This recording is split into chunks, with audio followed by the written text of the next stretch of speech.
Greetings hobbyists, today we're going to be making some simple road bases in 5 easy steps for all of your tabletop needs. Now, while making bases for Wargaming, these roads are going to have the touch of battle on them. A little broken and destroyed, and I have some expertise in that matter, as a Michigan driver. So all I have to do is look out my window for some perfect references on broken streets. Now buckle up, because we're not taking any bathroom breaks on this trip. Now, before we really get going, let's get our shopping done. Got my list right here. First thing we're going to need is some Cork Board. It's going to be the primary building tool of this project. Second thing is going to be some texture paste from Vallejo, specifically the black lava asphalt. And last but not least, no, that's it. 2 things is all we're going to need to finish this project. Now, we need it to look irregular without looking manufactured, but it also can't be too chaotic because we still have to play with these. So, to get that perfect blend of everything in there, what I'll usually do is I will lay down the cork over the base and then just apply pressure around the edges to break them off at the ends. So this way it basically fits right over the base and still has that nice organic shape to it. So while gluing the cork right onto the base isn't wrong, there's no wrong way to do the hobby, it's boring. So why don't I walk you through a couple of things I do to spice up my bases. One of my favorites is I'll rip the cork apart, but not all the way through. So it's only splitting through about half or third of the base. And I'll glue it down like that. I will spread it out a little bit so it looks like a larger crack that's coming off from just a little bit of base we can see. And of course there's always the easy option of just breaking up cork and then kind of jigsawing it back together. They don't even have to be the pieces that originally went together. So long as you can make them fit, it ships. Then there's the matter of height. I do 2 things to vary up the height on my base. The first, I use a thinner piece of cork. Totally optional here, but what I do is I lay it on there and I give it the appearance that it's the sidewalk on the side of a road. Something else I'll do is take some of the broken up little bits of cork, glue those onto a base, and then glue another broken piece on top of that.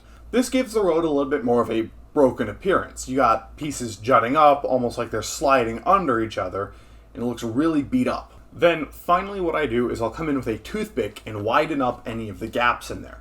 Kind of chamfering, fraying the edges on all of the cracks on there, then adding a couple of my own. The little shallower cracks don't go all the way through the base.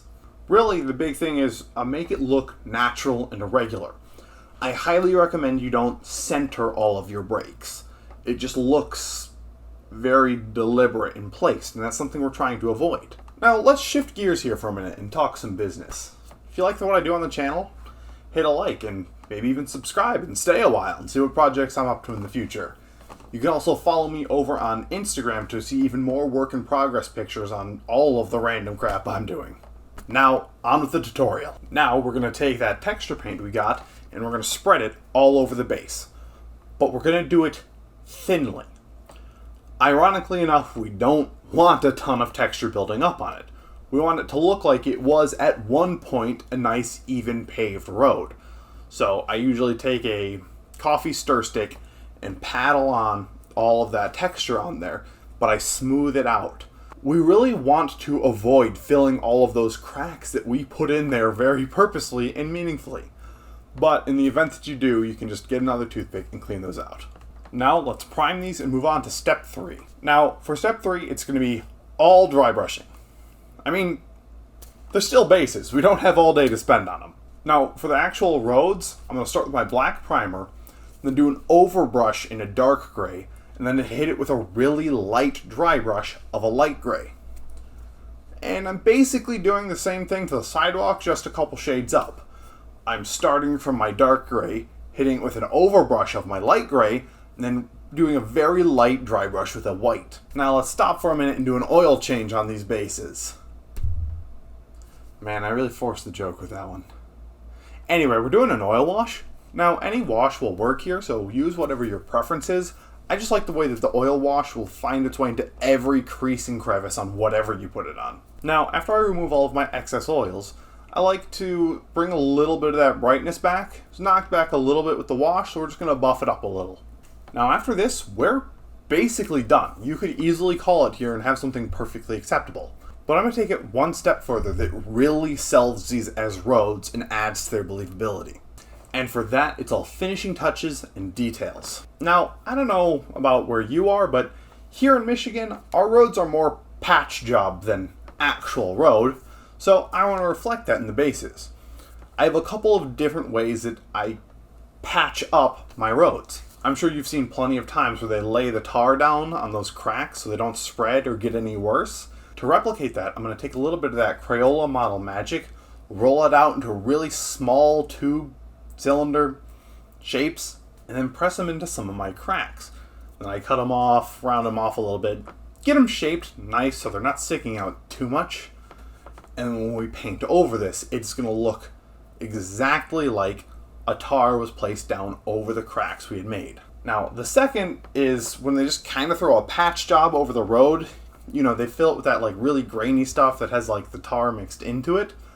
Now, to do that, we're going to use some of our coarse sand we bought from the dollar store. You know, that stuff that's all the exact same size and shape, basically. While it's not great for normal bases, it's perfect for this. So, I just layer that on there, throw some super glue on to seal it on, and boom, it looks like somebody just tried to fill a gap on our road. Now, the final one really sells it. We're going to mask off some of the areas and we are going to sponge on our paints to look like road lines.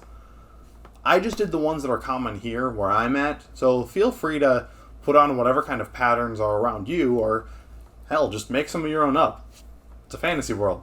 And the very last thing I'm going to do to finish these guys off is tear up a couple of little grass tufts and glue them into some of the cracks and wide areas on these bases to make it seem like the vegetation is poking through from beneath.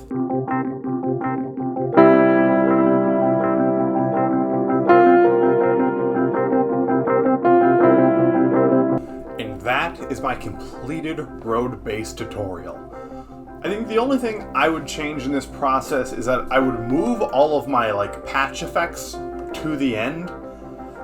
I mean, it makes sense that way when you think about it. Like, they patched after the road is done, and so why would I do it before Anyway, I think it really kind of threw off the workflow trying to, dry brush around them. I had to mask over them. And it would also help with that tearing I had when I masked off the area. The other thing I'm going to do is I'm actually going to make myself a little template on my Cricut, so that way I don't have to tape down and freehand those masks anymore. I could just place like a card or something over the bases and be able to stipple on over that. I think if I do an army like this, which I am, it's going to make it a lot of a smoother process. So, what do you think? I know my roads were a little generic, but hopefully you can use this kind of process to apply it to whatever, and you can make them whatever kind of roads you want. In fact, why don't you tell me about it in the comments below of what you plan on doing with them? Maybe you're going to make, Roman roads, some roads from another country, sci-fi, country roads, to take you home to the place where you belong.